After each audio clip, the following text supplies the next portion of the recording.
Hey there, it's Olivia Savannah here from Olivia's Catastrophe, and today I'm here to finally give you the best books that I read in 2022. I read 139 books last year and there were plenty of good ones. I found it interesting to see that most of my favourites ended up being in the second half of the year, so the first half of the year wasn't as good of a reading year for me. But I'm here to show you my 15 favourites. I narrowed it down to 15. I usually choose 15 over 10 because favourites are difficult, and I think that my reading taste has really shifted. Usually it's a lot of sad and intense books, and while I still have some sad and intense books, I also feel like I have a lot of cosy and heartwarming books on the list this time around. So I'm excited to share with you the books that became my favourites, and I'll have content warnings for all of the books that I mention in this video down below if that's something you need. But without further ado, let's get down to the books.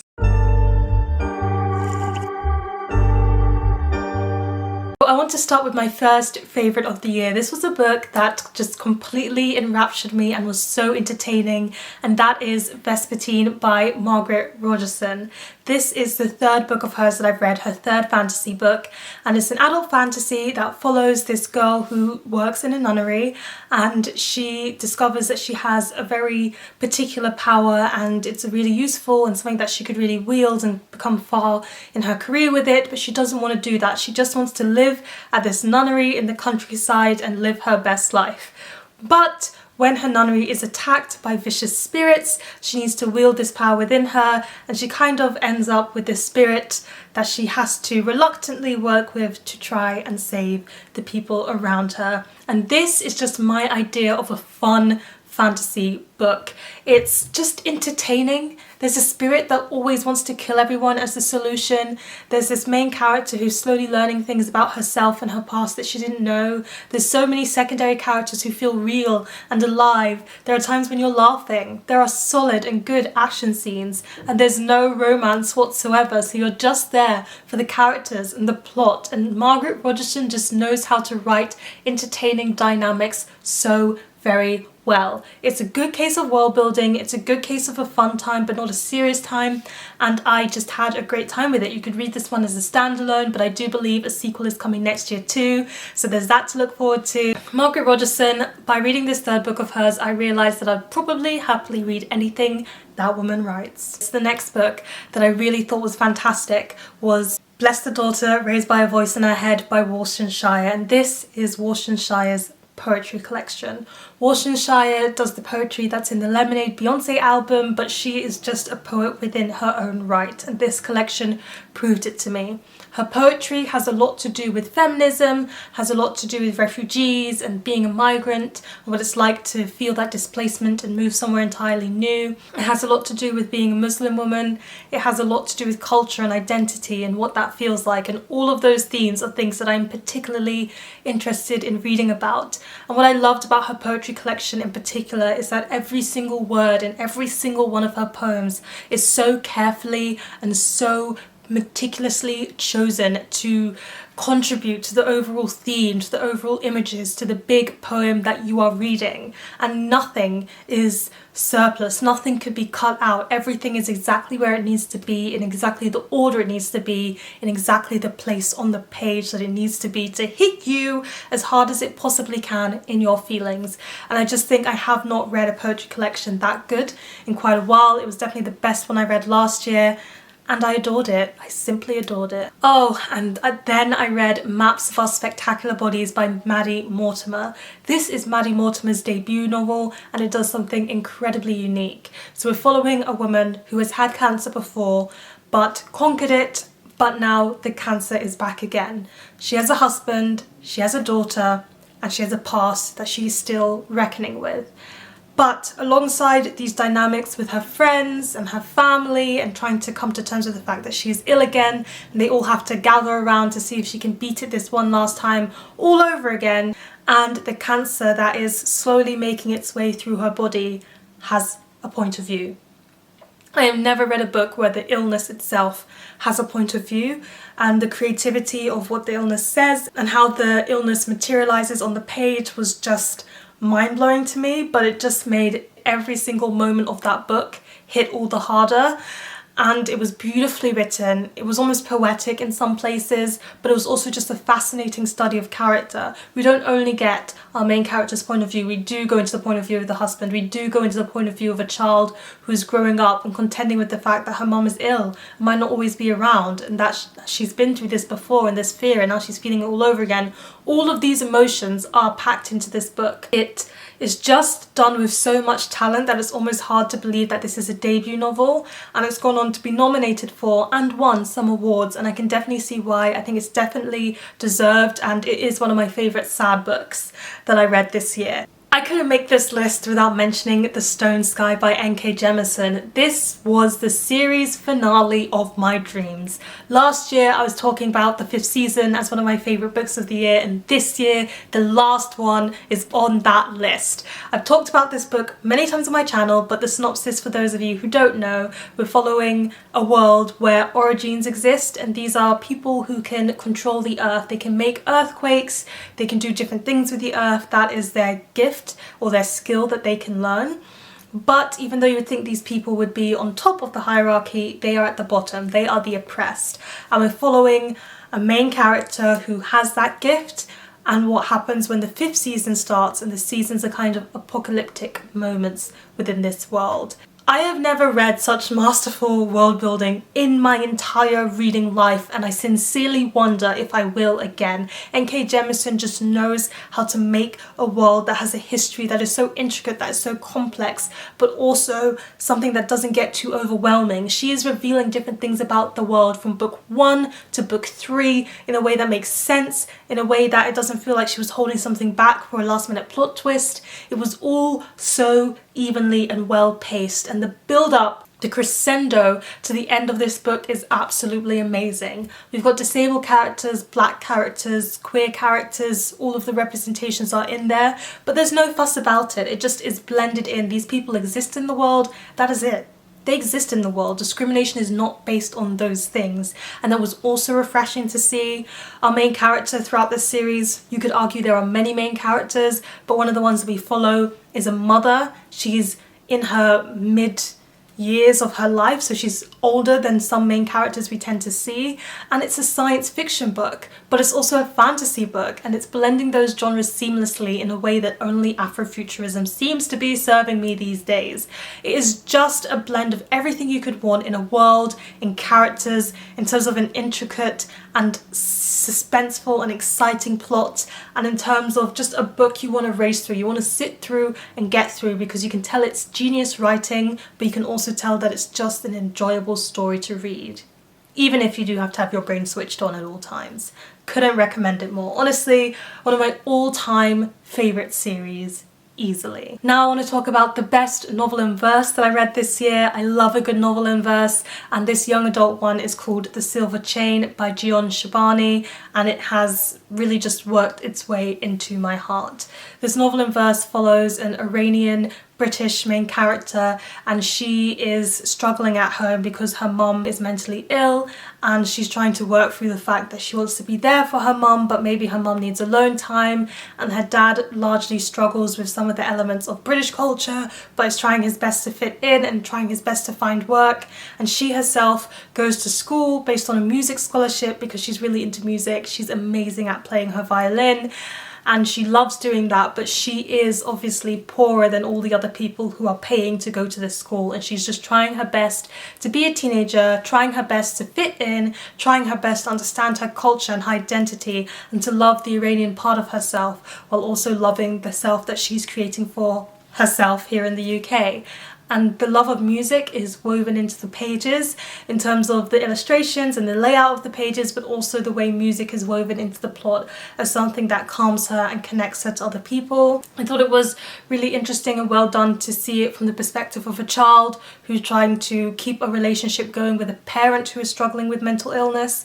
I think it's also a very important story to tell. We do need more stories like that. I've been seeing it a lot in middle grade and pieces into young adult, but I'm glad to see it opening up into young adult a lot more, and the poetry itself was just so very well and stylistically done. It was the perfect balance of keeping the story going in a novel in verse, but also getting that emotional, poetic element to the poetry that you are reading. And it was just a blend of all things beautiful and all things wonderful. So the next one I'm going to talk about is one of my favourites of this year, and I really enjoyed it, and I thought it was very cozy and very heartwarming and just lovely. It made me smile, it made me happy, and since then I've learned a lot about the book in terms of some of the indigenous appropriation and the blasé way that it was handled, which wasn't too good. So I'm recommending with a grain of salt The House in the Cerulean Sea by TJ Klune, but I did want to mention it because it is one of the best books that I read this year, and it was, of all the books I've read this year, probably the one that made me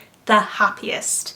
So in this one we're following an orphanage in a world where magical creatures exist, but magical creatures are discriminated against, and there's an orphanage where these magical children go, but of course nobody ever adopts them because they are discriminated against. And we're following our main character, and he is someone who works for an agency who inspects the orphanages and says whether they are safe and should be closed down or can continue to function.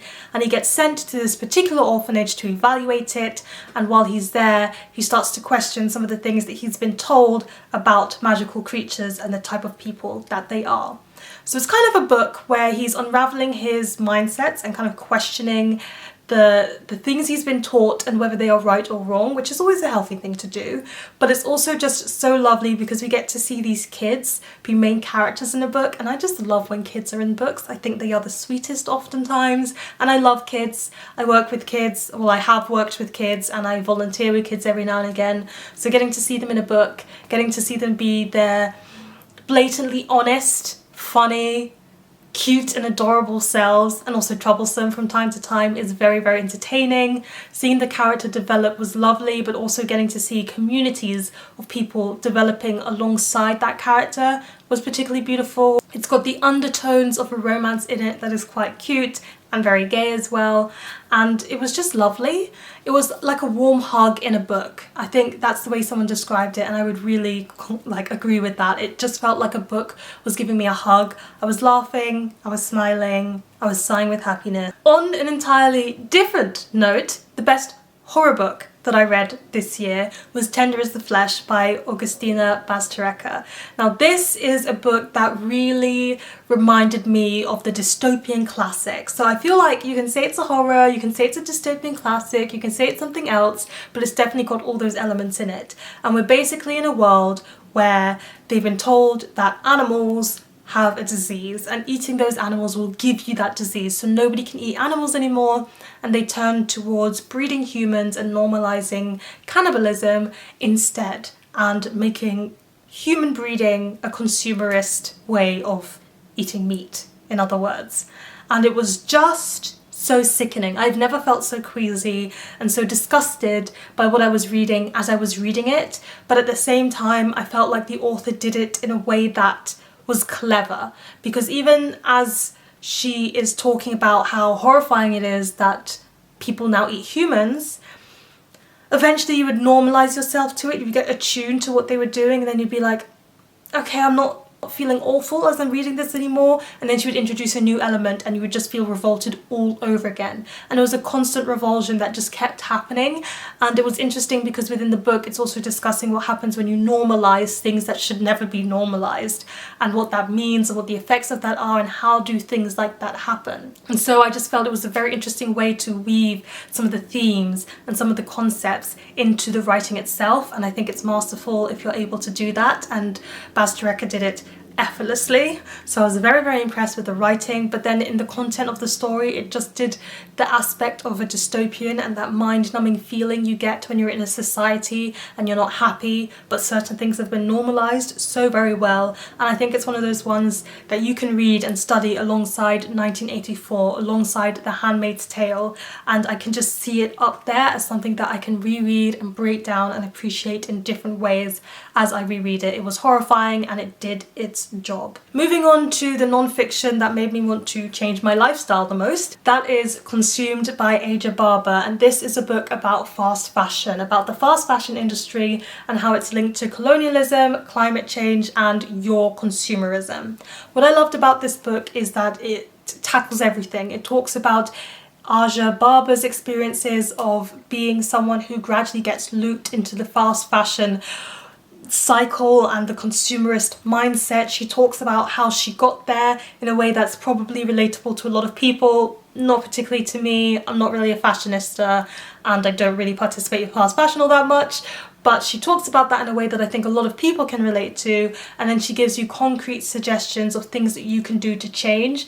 But what struck me the most about this book was talking about climate change and colonialism and how those habits lead into capitalism and consumerism. And the way that she does that, even though she's taking fast fashion as the primary example, you can think about it and link it to other things. And for me, that was books. I love books, I love to acquire books, I love to read books, I love to unhaul books, but it made me think about whether the cycle of what I'm doing at the quantities that I'm doing it at is actually healthy, not only for me, but also for the environment, for other people. And I don't think I've read a book that's non-fiction that's made me reflect on my own life and my own choices as much as this one did, while being about a slightly different subject matter at the same time. I think it's talent to be able to do that, but I do think Aja Barber just writes in a way that is so clear and so concise and is so well researched. She knows exactly what she's talking about. I just thought it was really good, and I could not stop thinking about it. I have not stopped thinking about it, and I'm still battling my own feelings with my TBR and my book Consumerism. I want to talk about the best romance book that I read this year, and that goes to Take a Hint, Dani Brown by Talia Hibbert. So this is the second book in the Brown Sisters romance series, but you can read it as a standalone as well. And in this one we follow Dani Brown, and she asks the universe to send her someone that she can, you know, be friends with benefits with. That's all she wants. She's not looking for a relationship. And then we have Zaf, who is her best friend at her workplace, and he is this lovely, sweet, grumpy, anxiety-riddled rugby player. Ex-rugby player, I should say. And when a fire drill happens and he ends up saving Dani, who is trapped in a lift, and carrying her outside of the school gates, he gets caught on camera, and then a trend starts trending on Twitter where people are shipping them as a couple, and it gains traction for something that Zaf is doing on the side, and because it's gaining that traction and that publicity, they might start fake dating to see how long they can keep themselves trending to help Zaf's side business. This was the cutest thing that I've read all year. Like, it was so sweet. It was the perfect romance book. It had everything I adore. I think Zaf is probably the only man that made it onto my book boyfriends list last year. He is perfection incarnate. I loved him so much. He listens to romance audiobooks, he plays rugby, he's in tune with his emotions, and he's going to therapy, and he's working through his anxiety and his trauma, but at the same time he's grumpy and quiet unless you get to know him. He was just so cute, and I saw myself in Dani so much, even though I really did not want to. I love it in romance books when you have a main character who does not have a single romantic bone in their body, and it shows how romance can work for those people too. And Dani is also someone who's a bit of a workaholic. She cares about her sisters, but she might end up being a bit too much of a perfectionist and being too wrapped up in her work, and she has to learn to let go of those habits. It's more sweetness than throwing in unnecessary tensions, even though that does happen a little bit at some certain point, where it usually always happens in a romance book, but I forgive it because I was having such a good time. And I also really liked the steamy scenes. They are spread out throughout this book, and I do think they're better than the ones that were in Get a Life Chloe Brown. At least they work for me a bit more personally. I put them on medium spice level, but at times I was laughing in this book, at times I was sighing. I really liked the sibling relationship. I really liked how both of these characters needed to develop independently, and I liked all of the secondary characters too. What was there that I didn't like? basically nothing. So that is why this book was on my favourites list. We go to the most creative book that I read this year. The most creative goes to World War Z by Max Brooks. I cannot believe that upon finishing this book, I was like, this was just an okay read. And the more and more I thought about it, the more and more I thought this is actually one of the best books I've read this year. So this is basically a fictionalized interview retelling of the zombie apocalypse. It's what if the zombie apocalypse happened and then a journalist decided to go around the world post-zombie apocalypse and interview key people, everyday people who've experienced the apocalypse. And what I really loved was the breadth of this book. It does not focus on one element. It talks about the environmental impacts of the zombie apocalypse. It talks about the social ones in terms of family members and friends and what the dynamics between different types of people were. It also talks about the political, the ways the international handled the zombie things. If people did something different with medicines in different places, different things with defences in different places, the countries that worked together and became allies and the ones that didn't and why. It talks about how the zombie apocalypse was allowed to happen, the choices that people made that weren't right and the choices that people made that were right but weren't getting enough attention. It talked about how it gradually became resolved, but it also delves into basically every continent on the earth. I don't think there was a continent excluded. It goes around the world and shows how the apocalypse reactions and choices and happenings change depending on the dominant religion in a country or the dominant political formation or just different cultures, and I thought that was fascinating. It goes into the medicine, it goes into the social, it goes into the survival, literally everything you can think of, able-bodied people, the underwater battle, everything is in this book, the mental health effects. I could just continue listing them. I was so impressed by how it managed to do all of those things, but it distilled itself down into a very readable book that at no point got boring. It was always interesting, it was always fascinating, and yet it's also told entirely in interviews, entirely in a kind of podcasty back and forwards format. And I just thought it just felt so real. It felt like this could have been an actual apocalypse that happened. And I'm still quite fascinated by this book because it just seems like such a unique way to approach the science fiction genre, and I'm all for that. In the past year, I read 2 Ruth Ozeki books and I really enjoyed both of them. And I had the difficult decision of needing to choose one of the 2 good Ruth Ozeki books that I read to put onto my favourites list. And I was surprised as well that the one that came out on top was A Tale for the Time Being by Ruth Ozeki. This book is timeless. It's timeless. So in this one, we're following these 2 separate timelines. One of them is in the past and one of them is in the present day. We're following Nayo, who is a young girl who lives in Japan, and she is being bullied by the people there because she came from America to Japan, and even though she's Japanese by her parents, they were born there and born in Japan, she was born in America and she is seen as a foreigner, seen as an outsider, and that is why she's bullied. Her father, who lost his job in the US, is dealing with suicidal thoughts and depression, and the mum is trying to make ends meet. So that is her storyline, and she is writing a diary, and the perspective that we read from her is that diary that she is writing, which she writes with an intention for it to be read. And then we get the present day storyline, which is told from the perspective of a character called Ruth, which is bizarrely very close to the author. Ruth lives with her husband, Oliver. Oliver is also the name of her real husband, and them to discover the diary, and she kind of has this bond with the person who is writing the diary that she's reading about, and she herself is kind of feeling stuck creatively as a writer, but also becomes very invested in this story, very invested in this life that has happened in the past. And so we've got these 2 very different but also similar stories happening at the same time, and it's just such an emotional book about time and the choices you make and the ways in which you connect and don't connect with people, and how the ways in which you connect and don't connect really can change your life. It's all about living in the present moment, what that can mean, the ways in which it can be beneficial and the ways in which it might not be beneficial. And those sound like such abstract and big things because Ruth Ozeki likes to deal with lots of big concepts and themes in her books, but when you read it yourself, you'll see how the characters make it seem grounded and make the messages and thoughts that this book brings up come to life in terms of a storyline, in terms of a character, in terms of the format of the book and the playful way in which it's written. And while it's dealing with quite a difficult subject matter, intense bullying, cultural displacement, questioning your identity, trying to grow up, trying to be an adult or what you think an adult should be like, and also largely dealing with themes of suicidal thoughts and depression, which is a very big subject to kind of tackle in a book. While all of that is going on, she just makes a beautiful, beautiful story that at times is really sad and at times is really heartbreaking, but at times is also very, very hopeful too. And again, I was just impressed by the scope of this story, the way it was written and the way that it lingered with me to this very day, and probably is going to linger with me for a very long time.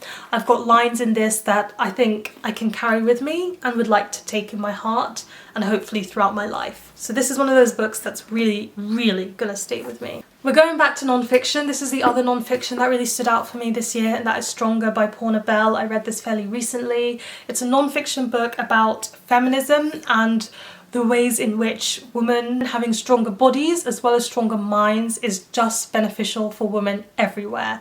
What I really appreciated about this book is the personal story. Poorna's husband dies, and after his death, she's trying to lug this new mattress up the stairs and she realises she can't do it. She realises her husband has done all the heavy lifting throughout the entirety of their relationship and she's never needed to be fit. She's never needed to be strong for herself.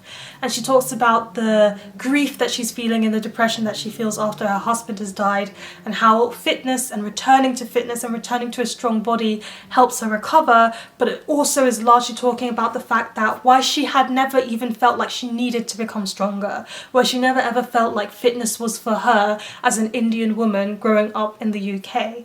And it largely tackles things about fitness that I never even considered. I never considered menopause and fitness. I never considered the effect of my menstruational cycle on fitness. And she talks about all of those things. She talks about disabled people and fitness. She talks about being in a gym or working out at home and whether those spaces are welcoming for women, how they could be more so, the ways in which we could change, but also the ways in which there are problems that need to be overcome today.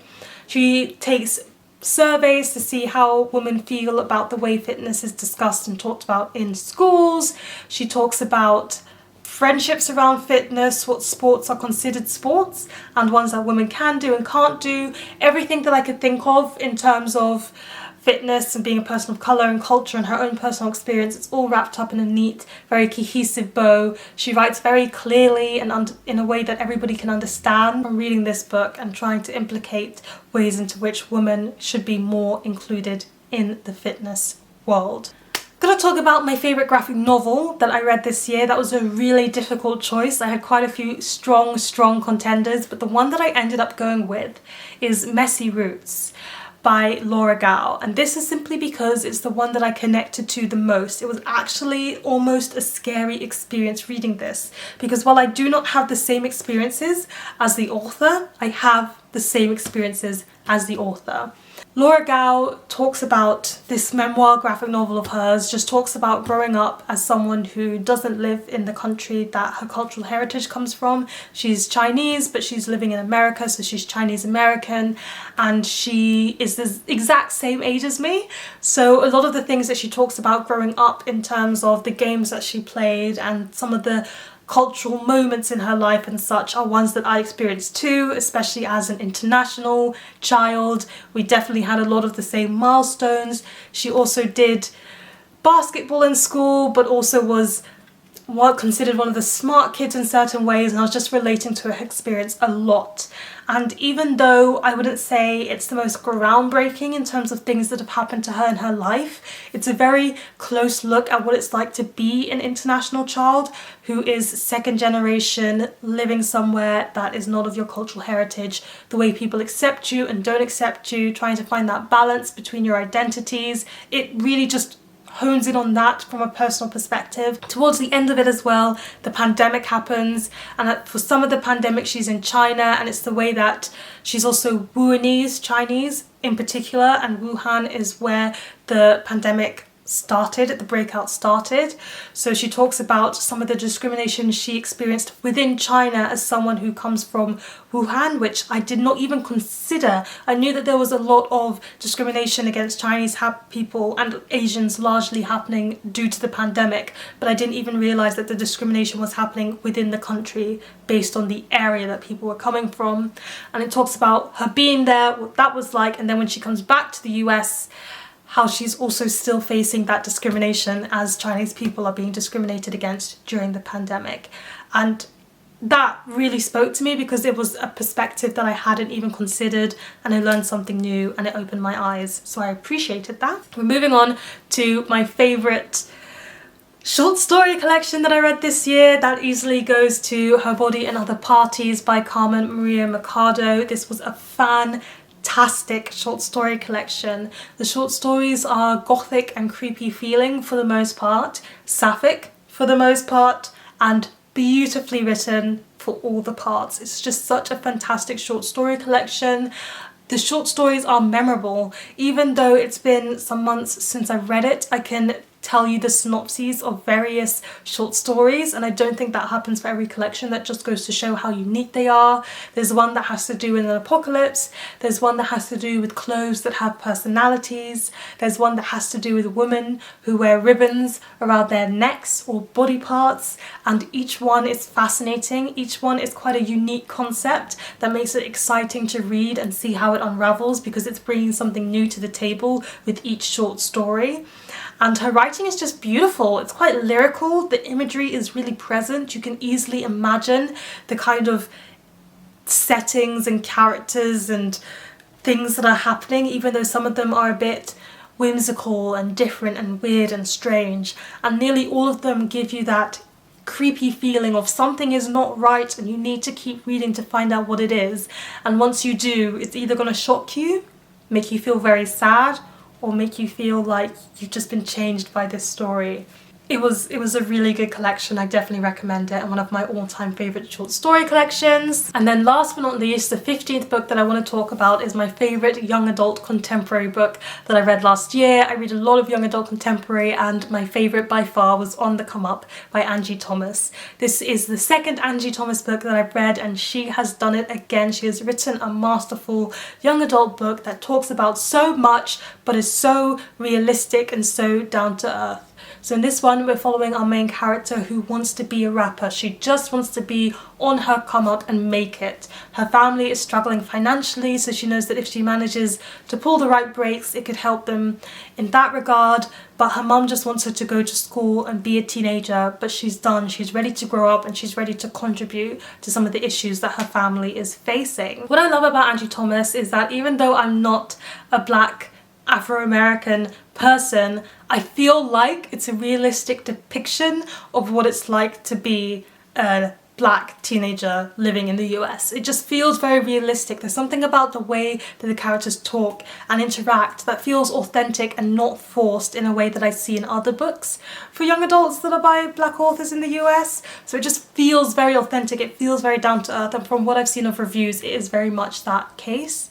She also really does the complex family dynamics so very well. I'm just impressed by the way that she always manages to do it. She shows how extended family can be as close family in black families sometimes, but also how you can have family members where you disagree with their life choices, but you would still ride or die for them just as hard as anyone else.